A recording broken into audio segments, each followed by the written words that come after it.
जिस स्थान पे होता है, चाहे अयोध्या में हो चाहे गोकुल में हो, सभी देवता वेश बदल करके बार बार भगवान का जाकर के दर्शन करते हैं।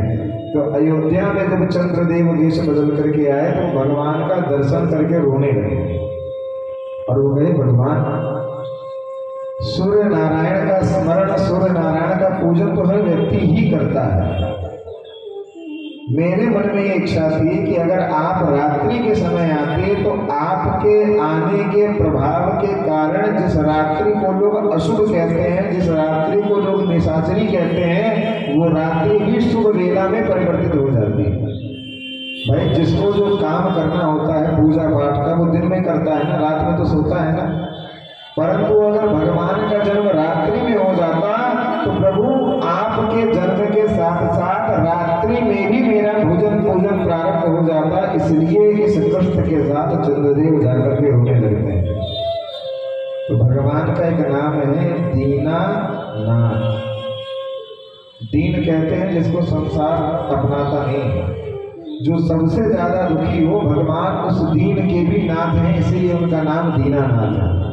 तो भगवान को चंद्रदेव पर दया आ जाती है। भगवान कहते हैं भाई चंद्रमा, इस बार इस लीला में तो हम दिन में नहीं आ पाए, लेकिन अब जब हम अवतार लेंगे कृष्णा अवतार, तब जाकर के हम रात्रि में ही अवतार लेंगे। तो चंद्रदेव थोड़ा सा प्रसन्न होते हैं, थोड़ा सा। भगवान समझ जाते हैं कि अभी चंद्रदेव संतुष्ट नहीं है। तो भगवान कहते हैं कि देखो चंद्रमा, इस युग में मुझे जिस समय जन्म लेना था मैं ले चुका हूं, और सूर्यवंशी हूं मैं, इसलिए मुझे सूर्य के सामने ही प्रकट होना था, क्योंकि भगवान राम सूर्यवंशी हैं, आपको पता होगा। परंतु मैं हूं तो सूर्यवंशी, लेकिन आज के बाद राम के नाम के आगे एक नाम और जोड़ा जाएगा, जो नाम होगा रामचंद्र। और अगली बार जब मैं अवतार लूंगा तो मैं रात्रि में ही अवतार लूंगा। इसलिए जन्माष्टमी पे हम लोग रात के 12 बजे तक जग करके भगवान का दिव्य महोत्सव मनाते हैं कि नहीं मनाते हैं? वो इसीलिए मनाते हैं। ये बात, ये कथा आपको इसलिए श्रवण करा रहे हैं क्योंकि भगवान अपने भक्त की छोटी से छोटी इच्छा को भी उसके मन में नहीं रहने देते हैं, अगर वो प्रसन्न हो जाए। हमारी आपकी कितनी सारी समस्याएं हैं, कितनी सारे प्रश्न हैं। एक कामना पूरी होती है तो दूसरी खड़ी है, फिर वो पूरी होती है तो तीसरी खड़ी है। लेकिन जब भगवान प्रसन्न होते हैं ना, साधु संतों के पास क्यों कभी किसी चीज की कमी नहीं रहती? इसीलिए क्योंकि वो दुनिया वालों के मांगने से अच्छा भगवान की अपेक्षा भगवान से मांगना ज्यादा पसंद करते हैं। और भगवान हमेशा मांगने से ज्यादा, जितना भक्त मांगता नहीं है उसका कई गुना ज्यादा देने की आदत है भगवान की। फिर हम आपको याद दिला रहे हैं, सुदामा को दिया कि नहीं दिया, मीरा को दिया कि नहीं दिया, ध्रुव को दिया कि नहीं दिया। ध्रुव जी ने भगवान की तपस्या इसलिए की थी कि भगवान प्रकट होकर के मुझे उस लायक बना देंगे कि मेरे पिताजी मुझे गोद में बैठा लें। ध्रुव चरित्र आपने सुना है ना। पर भगवान जब प्रकट होते हैं तो भगवान के स्वरूप को देख करके ध्रुव जी कुछ मांगा ही नहीं पाते हैं कि इनसे मांगू क्या है। मैं तो सोच रहा था जो नारायण है वो सामान्य है, पर जब भगवान देखते हैं कि ध्रुव कुछ मांग ही नहीं रहे हैं तो भगवान बिना मांगे अकंटक राज्य ध्रुव जी को प्रदान कर देते हैं। और उतने से भी भगवान का मन नहीं भरता तो भगवान दुनिया में सर्वोच्च पद ध्रुव जी को दे देते हैं, जो ध्रुव तारा आज भी हमको आसमान में दिखता है। ये भगवान की देने की कैपेसिटी है। कल हमने आपको समझाया था ना, हम भगवान को देते हैं अपनी औकात से, हम भगवान से मांगते हैं अपनी औकात से, और जब बिना मांगे कुछ भगवान हमें देते हैं तो भगवान अपनी औकात के हिसाब से देते हैं। तो आपकी औकात ज्यादा बड़ी है कि भगवान की औकात ज्यादा बड़ी है? आपकी ज्यादा बड़ी है। इस बातों को कथा के रूप में, कहानी के रूप में समझिए मत, एक बार ही सही जीवन में ला करके देखिए। आप सोचते हो आपके लड़की का विवाह कैसे होगा, आपके लड़के का पालन कैसे होगा, आप उसको पाल रहे हो तो आपको उसकी चिंता है, और जिसने आपको भेजा है उसको उसकी चिंता नहीं, चिंता है। पर मनुष्य की एक आदत है, उसको कथा में जाने को कह दो, पूजा करने को कह दे तो कहेगा मेरे पास समय नहीं है। ध्यान से सुनिए, मनुष्य की एक आदत है कि मनुष्य हर काम में आलस्य करता है, जिसको प्रमाद कहते हैं। भाई कथा हो रही है, मेरे पास समय नहीं है। आप एक बात बताओ, जो लोग ये कहते हैं कि मेरे पास समय नहीं है, उनका कोई रिलेटिव दिल्ली या मुंबई में रहता हो, ध्यान से सुनना, वो कहते हैं कि हमारे पास समय नहीं है। जो लोग ये बात कहते हैं उनका कोई रिश्तेदार या उनका खुद का बच्चा दिल्ली या मुंबई में रहता हो और उसी समय उसका एक्सीडेंट हो जाए, उनको ये बात पता चले तो वहाँ जाएंगे कि नहीं जाएंगे? तो जाने का समय कहाँ से आ गया जब समय है ही नहीं उनके पास। तो मनुष्य का नेचर हर काम में, और विशेषकर जब जब उसको भगवान के किसी कार्य में सम्मिलित होना होगा तो वो हमेशा आलस्य करके उस बात को टाल देगा। क्यों? भागवत जी में ये वर्णन है कि जब जब मनुष्य भगवान की ओर जाएगा तो संसार अपने तरफ उसको खींचता है। क्यों? क्योंकि जीव अगर भगवान के तरफ चला गया और संसार से डिस्कनेक्ट हो गया तो वो भगवान का होकर के रह जाएगा, संसार का होने के बजाय। और एक बार अगर जीव भगवान का हो गया तो फिर संसार की माया उसको अपने प्रभाव से सताती ही नहीं। और इसमें आसान शब्दों में अगर आपको समझाऊं मैं, तो दुनिया में अगर इंडियन गवर्नमेंट में देखा जाए तो सबसे टॉप लेवल की जो नौकरी है वो IAS-PCS की है। समझने का प्रयास करें, सबसे अच्छी नौकरी कौन सी है? DM और कलेक्टर की है ना। परंतु उस पढ़ाई को करने के लिए कितना ज्यादा मेहनत करना पड़ता है, रात रात भर जागना पड़ता है। और जब साल डेढ़ साल पढ़ करके व्यक्ति उस ज्ञान को अर्जित कर लेता है तो पूरा जीवन उसका आराम से कट जाता है कि नहीं कट जाता है। परंतु उस पद को पाने के लिए मेहनत पहले करनी पड़ती है कि नहीं? उसी प्रकार भगवान की कृपा है, भगवान की कृपा को पाने के लिए परिवार को, संसार को कुछ देर के लिए छोड़ना तो पड़ेगा। और एक बार छोड़ने के बाद अगर भगवान पकड़ में आ गए तो ये घर तो बनेगा ही बनेगा, जिस घर आपको जाना है वो घर भी अपने आप बन जाएगा। अब ये बात भी गलत है, फिर समझाते हैं, सुनो। सबसे पहले जब बच्चे स्कूल में जाते हैं तो वर्णमाला में क्या पढ़ाया जाता है? क, ख, ग, घ। ये क्यों पढ़ाया जाता है? इसका मतलब पता है आप? क माने कबूतर, ख माने खरगोश नहीं। क का मतलब ये है कि सबसे पहले जीव को कृष्ण की भक्ति करनी चाहिए। पहले भक्ति करो, फिर क के आगे क्या आता है? ख, फिर खाओ। पहले भक्ति करो फिर खाओ, और ख के आगे क्या आता है? ग। खाने के बाद देने वाले का गुणगान करो।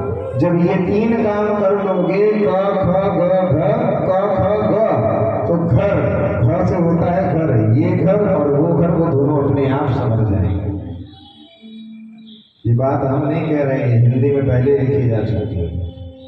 और आप अभी आगे के चरित्र में सुनेंगे कि कौशल्या माता का ये नियम था कि जब तक वो अपने इष्ट देव का पूजन नहीं कर लेती थी तब तक कौशल्या माता अपने मुख में पानी में नहीं डालती, जबकि स्वयं महारानी है और स्वयं भगवान की मां है। व्यक्ति के जीवन में नियम क्यों रखा जाता है? ध्यान से सुनिएगा, भगवान किसी नियम से प्रसन्न नहीं होते, लेकिन व्यक्ति अगर अपने जीवन में नियम बना ले, कोई रूल बना ले कि बिना भगवान के पूजा के हम चाय नहीं देंगे, बिना भगवान की पूजा के पानी नहीं देंगे, तो कितना भी काम में आप व्यस्त हो, बार बार आपका दिमाग उस बात को याद दिलाता रहेगा कि भाई जल्दी नहा करके पूजा कर लो ताकि चाय पी लो। उससे क्या होगा कि जो नहाना आपको दोपहर के 2 बजे है वो नहाना आप सुबह 6 बजे ही कर लोगे, पूजा समय से कर लोगे, उसके बाद दिन भर जो खाना पीना है खाओ। इसलिए जीवन में नियम होता है। आप सामान्य होकर के भगवान के नियम का पालन नहीं करते हो, किसी नियम का पालन नहीं करते हो, और स्वयं भगवान की माया कौशल्या जगदम्बा भगवती जिसके गर्भ से भगवान प्रकट हो गए हैं, रामचरितमानस में ये लिखा है तुलसीदास जी ने कि उनका एक नियम है कि जब तक वो अपने इष्ट का पूजन नहीं कर लेंगी तब तक बिना पूजन के अपने मुख में पानी तक नहीं डालती, चाहे एक दिन बीत जाए चाहे 2 दिन बीत जाए। जब गुरु जी से हमने वृंदावन में अध्ययन किया है भागवत का, ध्यान से सुनिए। वृंदावन में जिन गुरु जी के सानिध्य में हमने भागवत का अध्ययन किया है वो कथा बताते थे अपने दादाजी की, ध्यान से सुनिएगा, प्रत्यक्ष कथा बता रहे हैं। गुरु जी बताते थे कि उनके दादाजी जगदम्बा भगवती के बहुत बड़े भक्त थे और नित्य प्रति बिना दुर्गा सप्तशती का पाठ किए वो जल तक ग्रहण नहीं करते थे। ध्यान से सुनिएगा, कलयुग की घटना है, अभी 50-60 साल पुरानी। तो एक बार होता क्या है कि उनको धन की आवश्यकता पड़ती है। पहले के समय में 1-2 रुपए बहुत होते थे। पहले का 1 का सिक्का देखो तो उसमें अनाज बना होता था और आज के 1 के सिक्के में अंगूठा बना होता है। क्यों? क्योंकि ये बात सिद्ध है, पहले 1 रुपए में अनाज मिल जाता था, आज के टाइम में 1 रुपए में अंगूठे मिलेगा। अब ठेंगा वाली बात मर्यादित नहीं ना व्यास गति से। अब होता क्या है कि गुरु जी के जो दादाजी थे, प्रत्यक्ष घटना बता रहे, ध्यान से सुनिएगा। उनको एक बार धन की आवश्यकता पड़ती है तो वो एक सेठ से जाकर के 5 रुपए ले लेते हैं कि भाई 5 रुपए आप हमें दे दो, हमें आवश्यकता है। तो पूछता है कि पंडित जी आप कब लौटाओगे, क्योंकि गुरु जी के जो दादाजी थे वो जबलपुर के थे और जबलपुर के आसपास के क्षेत्रों में वो पूजा पाठ का काम करते थे, पूजा पाठ कराने का। तो बोले कि हम कल आपको दे देंगे लेकिन आज हमें चाहिए ही चाहिए। तो बोले ठीक है पंडित जी आप ले जाओ। गुरु जी के दादाजी आते हैं, 5 रुपए लेकर के जो उनको कार्य होता है करते हैं। अगले दिन सुबह उठ करके गांव में पैसा मांगने के लिए चले जाते हैं कि अपने चेलों से पैसा ले करके जिससे लिया है उसको 5 रुपए दे दे। तो जब वो जाते हैं पैसा मांगने के लिए तो शिष्य लोग क्या कहते हैं, गुरु जी शाम को ले लीजिएगा, कल ले लीजिएगा, परसों ले लीजिएगा, तो बात टाल देते हैं। मांगते मांगते गुरु जी के दादाजी को दोपहर हो जाती है और दोपहर तक वो पानी का एक बूंद नहीं पिए रहते हैं। क्यों? क्योंकि पाठ ही नहीं किए होते हैं सप्तशती का। तो उनके मन में भाव आ जाता है कि माँ आज तेरे बेटे की प्रत्यक्ष घटना है, ध्यान से सुनिएगा। माँ आज तेरे बेटे की ये स्थिति है कि तू जगत जननी जगदम्बा होने के बावजूद भी 5 रुपए लेने के लिए आज इतना कष्ट झेलना पड़ रहा है। जा आज ना तो पाठ करूंगा और ना भोजन करूंगा। जा करके अपने कक्ष में सो जाते हैं। जब सो जाते हैं तो स्वप्न में क्या होता है, दिन में उनको स्वप्न आता है कि उठ करके पाठ करो, और जब वो उठते हैं तो ऐसा लगता है कि जैसे उनके दोनों गालों पर किसी ने जोर से तमाचा मारा। उठते हैं, स्नान करते हैं, और जिस दुर्गा सप्तशती का वो पाठ करते थे वो पाठ की जो पुस्तक थी वो हस्तलिखित थी। पूरी दुर्गा सप्तशती को हाथ से लिख करके उन्होंने रखा था। पहले के जमाने में प्रिंटिंग प्रेस तो होते नहीं थे कि छाप करके रख लिया। तो जैसे ही गुरु जी के दादाजी वो दुर्गा सप्तशती की पोथी खोलते हैं पाठ करने के लिए तो देखते क्या है कि उसमें 5 चांदी के सिक्के पड़े हुए। ध्यान से सुनिएगा। और गुरु जी ये बात बताते थे कि उनके घर में उनके दादाजी की इतनी दहशत थी कि डर के कारण कोई उस पुस्तक को छूता ही नहीं था कभी। तो ये तो हो ही नहीं सकता कि कोई उसमें सिक्का ला करके रख दिया, ये हो ही नहीं सकता। क्यों? क्योंकि कभी कोई छूता ही नहीं था डर के कारण। तो ये प्रत्यक्ष प्रमाण है व्यक्ति के नियम का। अगर आपका नियम पक्का है तो आपका इष्ट देव भी उस नियम को सिद्ध करने के लिए किसी न किसी रूप में आकर के आपकी सहायता कर देगा। इसलिए कहते हैं जीवन में नियम भगवान को नहीं पसंद है। नियम वो दायरा है कि जीव को भगवान से जोड़ने के लिए मजबूर कर देता है। जैसे आपके बच्चे स्कूल में पढ़ने जाते हैं तो वहां पर डिसिप्लिन है कि नहीं है कि इतने बजे से इतने बजे तक कौशल्या से आपको सीखनी चाहिए। कि स्वयं भगवान की माँ होने के बावजूद भी वो इस नियम का पालन करती है। तो एक बार होता क्या है कि भगवान इतने ज्यादा कौतुकी हैं कि भगवान एक दिन अपनी ही माँ का परीक्षण लेने के लिए ब्रह्म मुहूर्त में जाकर के अपना नित्य कर्म करो, भगवान चुप ही नहीं होते। अब जब बच्चा बार बार रोए और सोए ना, तो बच्चे को तुरंत मालिश करके नहला दो और नहला करके दूध पिला दो तो तुरंत उसको नींद आ जाती है। तो कौशल्या माता भी यही करती है और दूध पिलाने के बाद भगवान को थपकी देने लगती है कि भगवान सो जाए। ब्रह्म मुहूर्त से भगवान को चुप करा रही है और यहाँ पर दोपहर के 3 बज गए, भगवान चुप नहीं हुए। और तब से लेकर के अभी तक कौशल्या माता ने एक बूंद जल भी नहीं पिया है। जब भगवान देखते हैं कि माँ को अब ज्यादा परेशान करना ठीक नहीं है, तो भगवान जाकर के सो जाते हैं और भगवती उनको पालने में लिटा करके अपना स्नान और नित्य कर्म करने के लिए चली जाती है। अब भगवती कौशल्या स्नान करती हैं, स्नान करने के बाद भगवान के लिए भोग बनाती हैं। देखिए, मार्केट से कुछ खरीद करके आप भगवान को चढ़ा दो तो उसमें उतना भाव नहीं आएगा जितना भाव खुद के हाथ से बना करके भोग लगाने में आता है। कभी आपने अनुभव किया होगा? मार्केट से लगाया है कि नहीं? तो मार्केट के लगाए गए भोग से खुद के द्वारा बनाए गए भोग में ज्यादा भाव आता है कि नहीं आता? तो भगवती कौशल्या भोग बना करके जैसे ही भगवान के सामने मूर्ति में जैसे ही रखती हैं और रखने के बाद जल लेने जाती हैं और जल जैसे ही लाती हैं तो देखती क्या है कि भगवान राम बाल रूप में उस भोग को खा रहे हैं। बड़ी आश्चर्य में ऐसा कैसे हो गया? इतना नन्हा सा राम इतने ऊंचे पालने से उतर कैसे आया? दासियों से पूछती हैं तो कहते हैं माँ हमें तो नहीं पता। तो जाकर के देखती हैं कि राम उतरा कैसे। तो जैसे ही पालने के पास जाती हैं तो देखती क्या है कि राम वहां पालने में सो रहे हैं। फिर दौड़ करके आती हैं तो यहाँ भगवान बैठ करके खा रहे हैं। फिर उधर जाती हैं तो भगवान वहां सो रहे हैं। तो आश्चर्य में पड़ जाती हैं कि असली राम कौन है, वो जो पालने में सो रहा है कि वो जो बैठ करके खा रहा है। वहां बैठ करके विचलित होकर के रोने लगती हैं। तो भगवान कहते हैं कि माँ जो वहां है वो भी राम ही है और जो यहाँ है वो भी राम ही है। क्यों?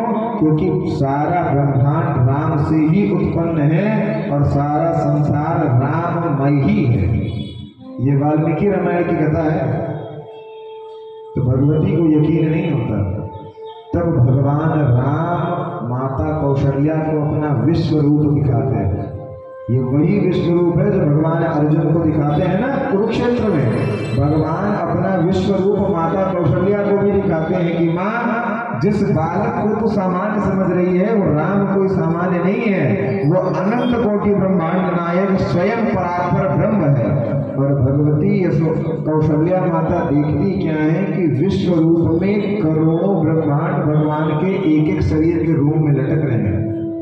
नहीं बताओ। तो भगवती कहती है कि भाई हम तो बताएंगे कि हम इतने बड़े भगवान की माँ है।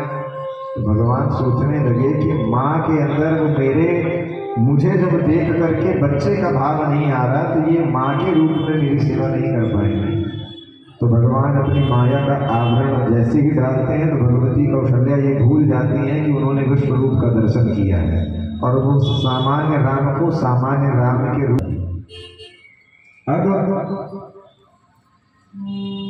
सारे देवी देवता जब भगवान का दर्शन करने आ रहे थे तो उसी समय जो भगवान के सबसे बड़े भक्त हैं, भगवान का सबसे बड़ा भक्त कौन है बताओ? हनुमान जी। भगवान राम का सबसे बड़ा भक्त कौन है बताओ? कौन? हनुमान जी, भरत जी। तो भरत तो पहले ही हुए हैं भाई। भगवान के सबसे बड़े भक्त हैं भगवान शंकर। भगवान शंकर जब जब भगवान का जन्म होता है तो विशेष रूप से आशीर्वाद लेने के लिए ब्राह्मण का रूप बना करके जाते हैं। चाहे वो वृंदावन जाना पड़े चाहे वो अयोध्या आना पड़े। तो आइए सबसे पहले अपने भाव को भगवान के चरणों में रखते हुए अपने भाव की प्रस्तुति ठाकुर के चरणों में देंगे और फिर भगवान शंकर की आगे की कथा श्रवण करेंगे। वृंदावन बिहारी लाल सरकार की, सियावर रामचंद्र भगवान की, पवन सुत हनुमान की जय जय सीता। आज अयोध्या की गलियों में अरे नाचे जोगी मतवाला,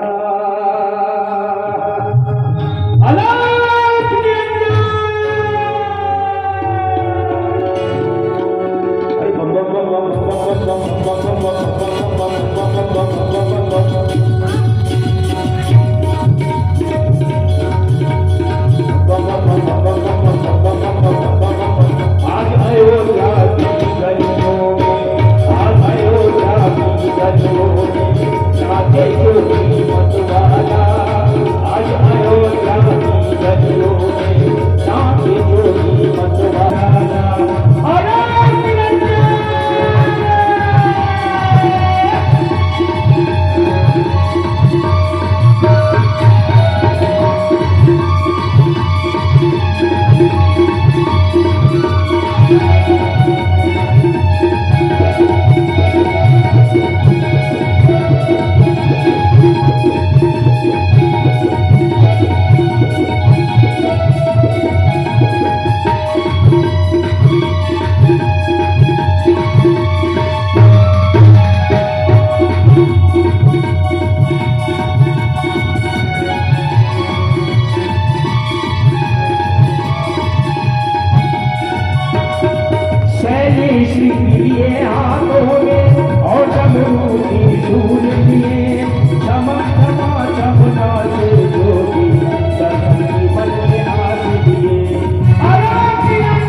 अलग निरंजन धड़ा पुकारे, ये पुकार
जो भवानी है अर्थात सती जी वो क्या है।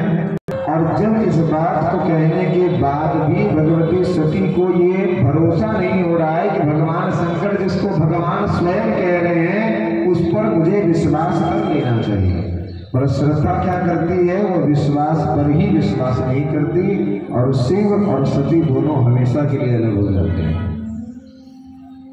यहाँ पर जब भगवान शंकर ये बात कहते हैं कि पार्वती हमने तुमसे एक झूठ बोला है, औरत कहो एक निज चोरी, सुन गिरजा अति दृढ़मति जोरी, काक भुषुंडी संग समधो, मन रूप जाने नहीं को। हे पार्वती, मैंने तुमसे ये झूठ बोला था कि मैं हिमाचल के पर्वतों में जा रहा हूँ। सच बात तो ये है कि अयोध्या में मेरे प्रभु का जन्म हुआ है। मैं और काक भुषुंडी जी दोनों लोग तुम्हारी चोरी से भगवान का दर्शन करने गए। चोरी क्यों की? क्योंकि यहाँ पर भगवान शंकर ने सोचा कि अगर मैं पार्वती को ये बात कहूँगा कि भगवान ने अपने अंश से अवतार लिया है तो ये फिर यकीन नहीं करेंगे, और सती को तो हम श्रद्धा पर विश्वास करने के कारण छोड़ चुके हैं, लेकिन पार्वती को नहीं छोड़ सकते। इसलिए भगवान पार्वती जगदम्बा को लेकर के अयोध्या नहीं जाते हैं, अकेले जाते हैं।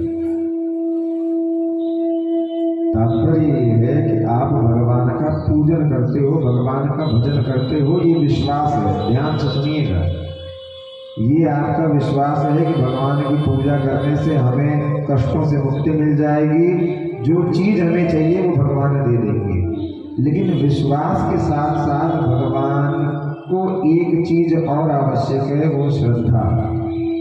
जब तक श्रद्धा नहीं होगी विश्वास भी किसी काम का नहीं है, और खाली श्रद्धा हो विश्वास ना हो तो भी वो किसी काम का नहीं है।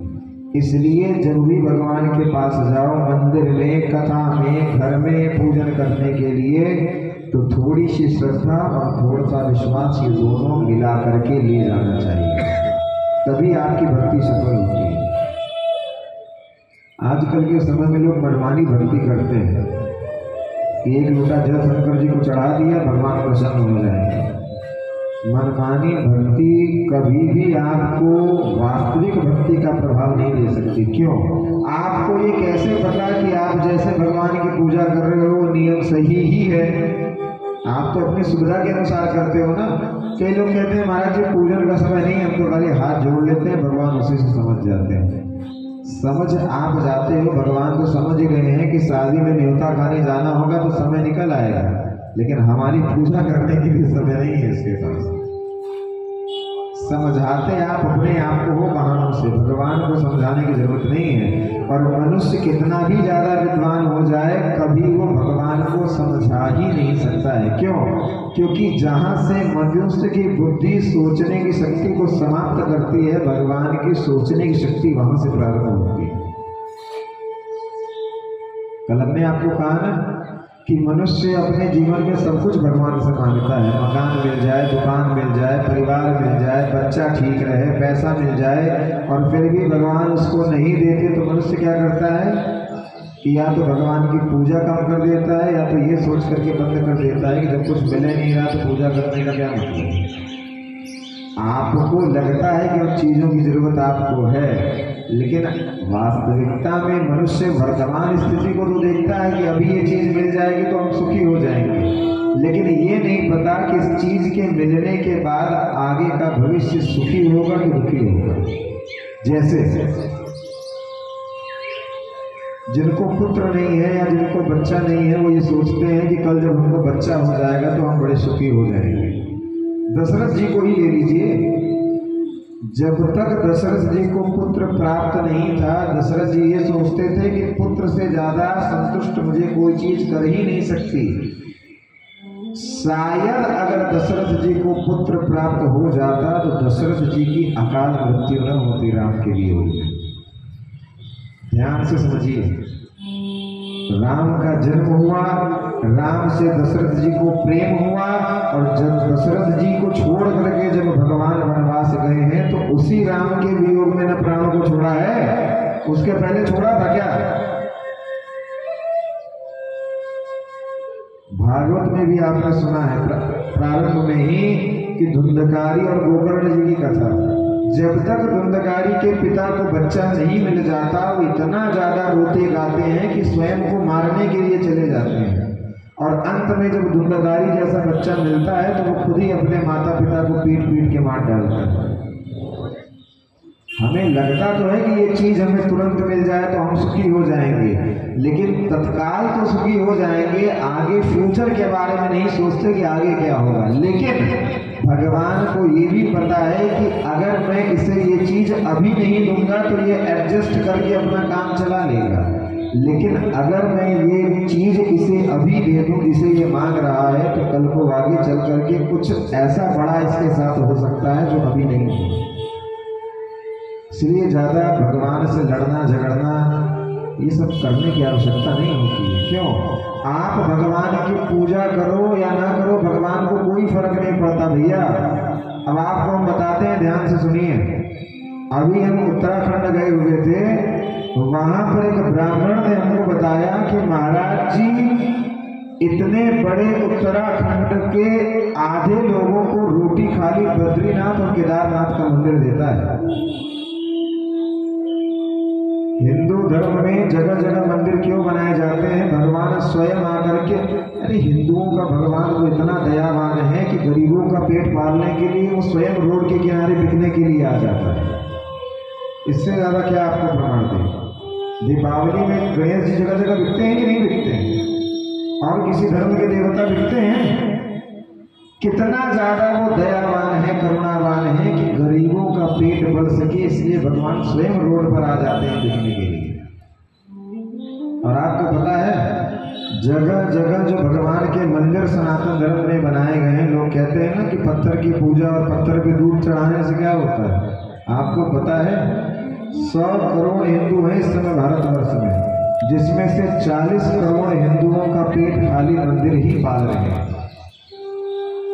भाई मंदिर के पास जो लोग दुकान लगाते हैं उनका भी तो खर्चा मंदिर के ही उससे चलता है। माँ विंध्यवासिनी का एक ही मंदिर है ना, देख लो इधर उधर देख लो, कथा बात में सुनो, देख लो क्या आ रहा है, दिखाओ इनको क्या आया है। माँ विंध्यवासिनी का एक ही मंदिर है विंध्याचल में ना, लेकिन उससे कितने परिवारों का पेट पल रहा है कि नहीं पल रहा है? क्यों? भगवान स्वयं ये व्यवस्था की है कि जो लोग न कुछ कर सकें तो वो मेरे माध्यम से ही कम से कम भूखे न सोए। जिस भगवान ने सारा ब्रह्मांड बनाया है, मंदिर बना करके आप उस भगवान को जगह दोगे रहने के लिए? सिंपल सी बात को आप समझो, जिस भगवान ने धरती को बना करके जमीन आपको रहने के लिए दी है, उस भगवान का मंदिर बना करके आप उसको रहने की जगह दोगे। मंदिर भगवान इसीलिए, किसी में इतना सामर्थ्य नहीं कि उनका पेट भर सकेगा, कि भर सकेगा। आप लोग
गोविंद बोलो हरि गोपाल बोलो गोविंद बोलो हरि गोपाल बोलो गोविंद बोलो हरि गोपाल बोलो गोविंद बोलो हरि गोपाल बोलो गोविंद बोलो गोपाल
भगवान के उस अद्भुत महोत्सव का ऐसा वर्णन था प्रिय कि मैं स्वयं शंकर देवादिदेव महादेव होने के बावजूद भी उस महोत्सव का वर्णन नहीं कर सकता।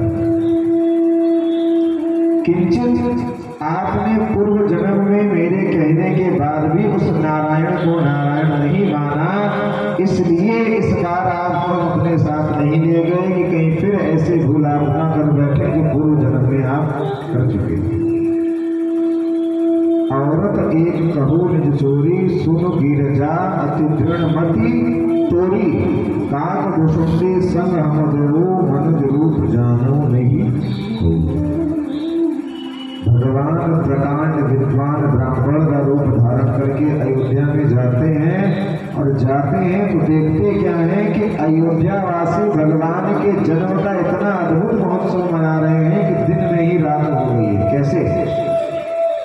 चारों तरफ भगवान के जन्मोत्सव के उपलक्ष्य में लोग धूप जला रहे हैं और धूप को जला करके जब वो रखते हैं तो उस धूप के जो धुएं हैं वो धुएं आकाश मंडल में जाते हैं और सारे अयोध्या वासी इतना गुलाल उड़ाते हैं कि जैसे ही वो गुलाल उस धूप में जाकर के मिश्रित होता है तो सूर्य की किरणों को ढक लेता है।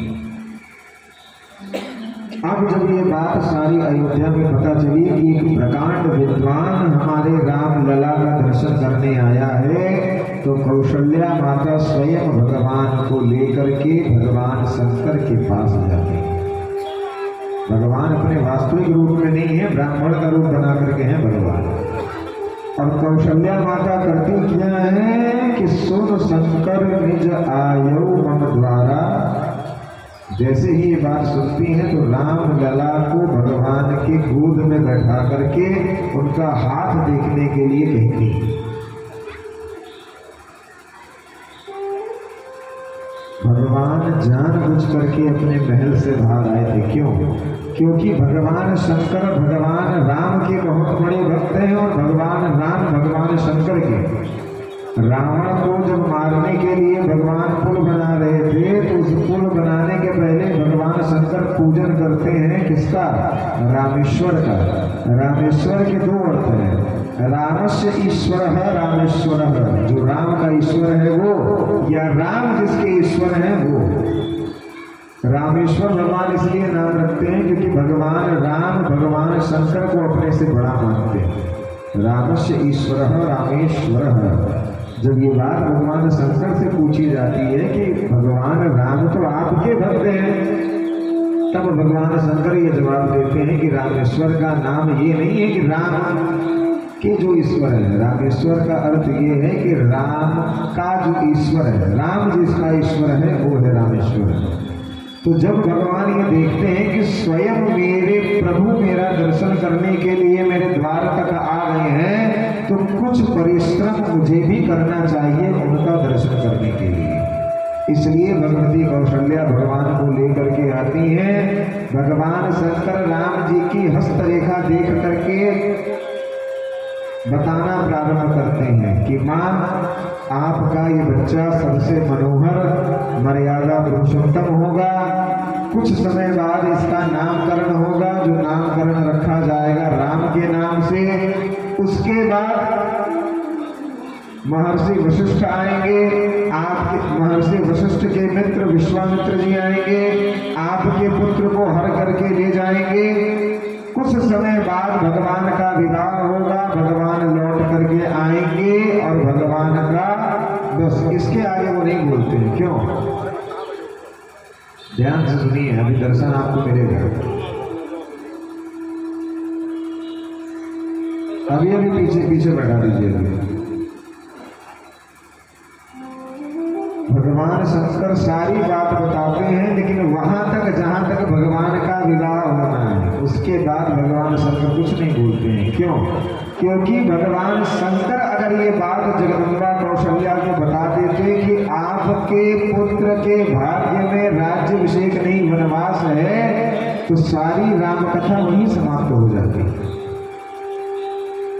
जो श्रेष्ठ ज्योतिषी होते हैं, ध्यान से सुनिए पहले, जो श्रेष्ठ ज्योतिषी होते हैं वो हाथ देखते ही व्यक्ति का बुरा नहीं बताते हैं। अगर आप किसी को अपना हाथ दिखाओ और हाथ देखते ही वो कह दे कि एक्सीडेंट लिखा हुआ है, तो आदमी तो पहले ही मर जाएगा। सबसे पहले दो चार जो अच्छी बातें हों ज्योतिषियों को वो बतानी चाहिए, फिर व्यक्ति का मन देखते हुए कि ये मान पाएगा कि नहीं, उसके बाद क्या गलत होने वाला है वो धीरे से बतानी चाहिए। पर आजकल के समय में क्या हो रहा है, लोग धन कमाने के चक्कर में सबसे पहले टेंशन वाली बात बताते हैं, ये है ये करो। हम किसी की निंदा नहीं कर रहे हैं भाई, भगवान शंकर ने स्वयं ये लीला रची है। भगवान ने उन सभी शुभ बातों को बताया है जो सुन करके कौशल्या माता प्रसन्न हुई है।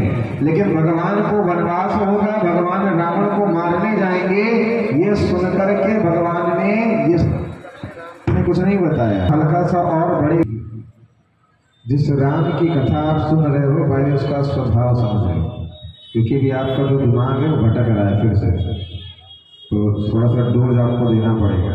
सुनिए ध्यान से सुनिएगा। बात करने में ये जो मुख्य कथा है इसको भूलिएगा मत। रामचरित्र क्या सिखाता है?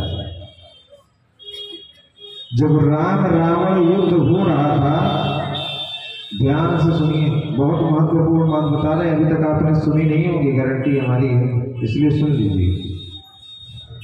जब राम रावण युद्ध हो रहा था तो एक दिन क्या होता है कि रावण अपने दूत को भगवान राम के पास भेजता है। जब मेघनाद का वध हो जाता है और रावण शोक में होता है, तो उस समय रावण एक पत्र राम जी के पास भेजता है। उस पत्र में दूत के द्वारा ये लिखा हुआ होता है कि भगवान के द्वारा जो प्रेरणा दे करके ये राम रावण युद्ध हो रहा है, उसमें रावण ये लिखता है कि राम आपके, पहली बार रावण राम के नाम के आगे आप लगाता है, वरना रावण नाम भी नहीं लेता था भगवान का। वो वनवासी बोलता था, वनवासी, कि वो जो दो वनवासी हैं युद्ध करने आए हैं, ये शब्द पहली बार रावण ने राम का नाम लिया है, और नाम नहीं, नाम के आगे सम्मान लगाया है।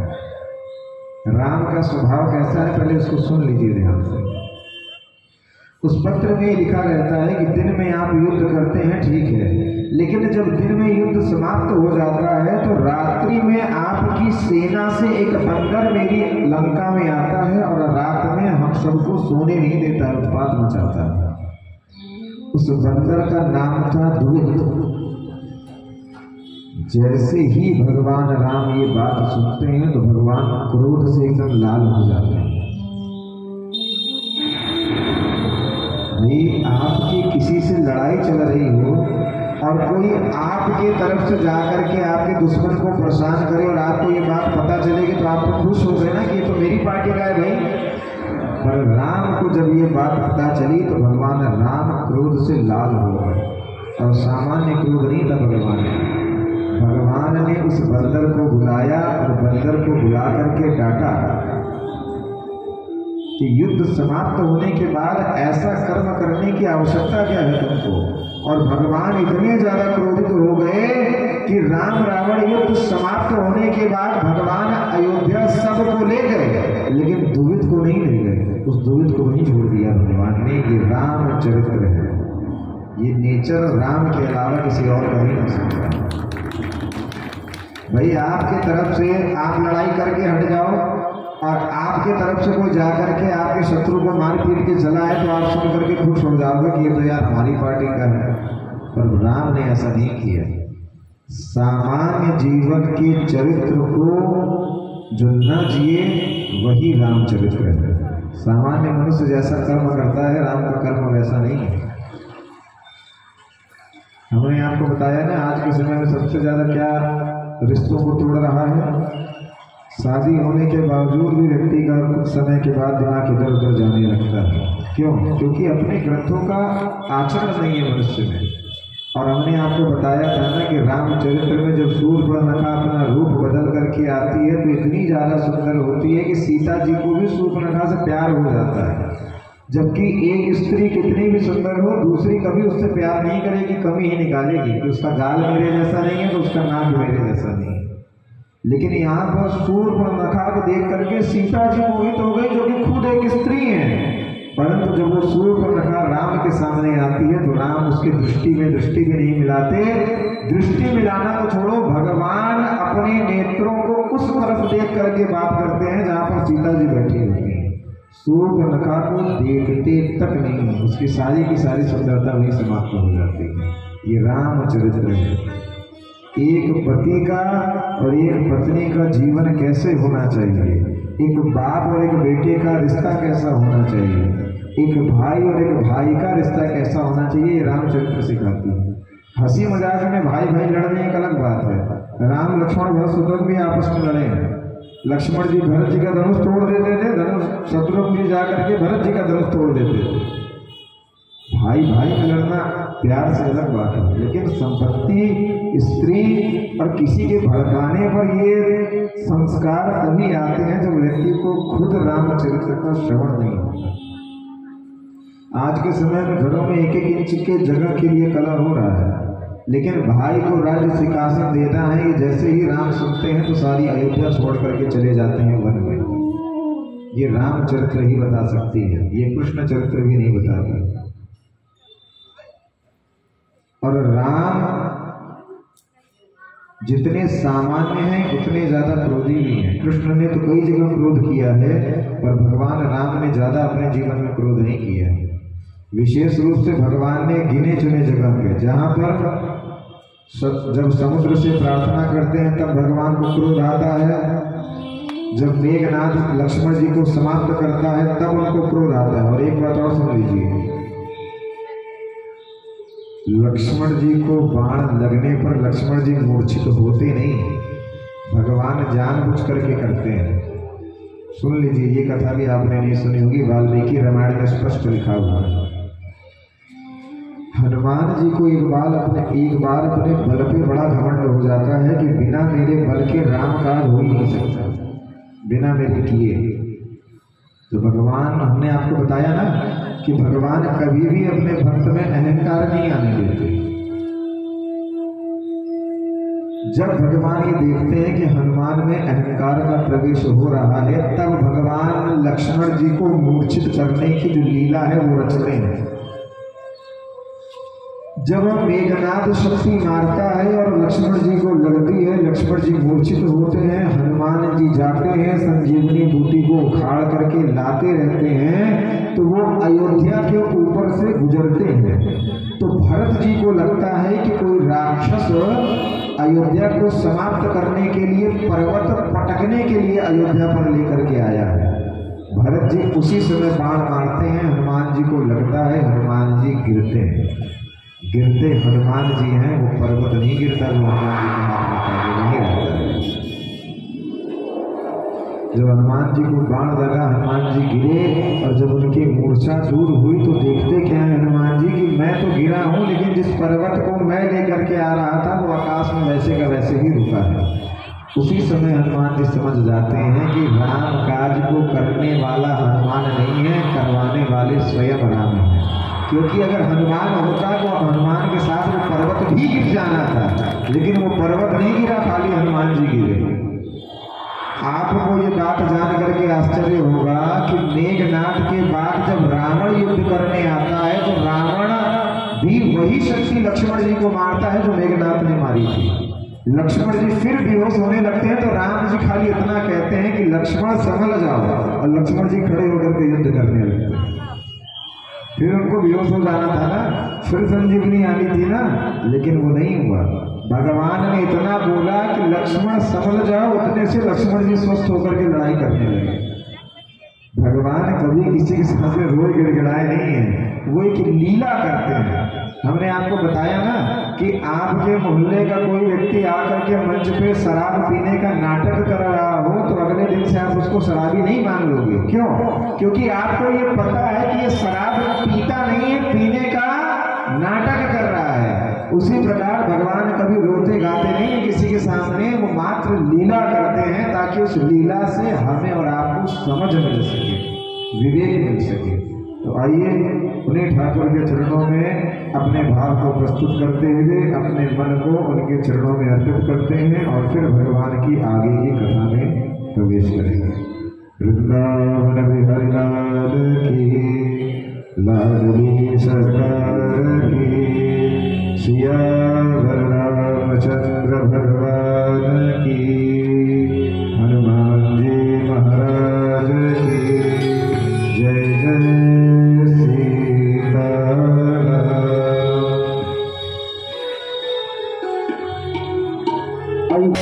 मैं भी गुराऊं गली गली, ले लो रे कोई नाम का प्याला,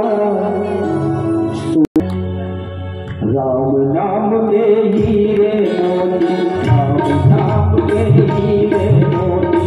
मैं भी गुराऊं गली गली, ले लो रे कोई नाम का प्याला, और बचाऊं गली गली। बोलो राम बोलो राम बोलो राम राम राम, बोलो राम बोलो राम बोलो राम राम राम।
गुरु राम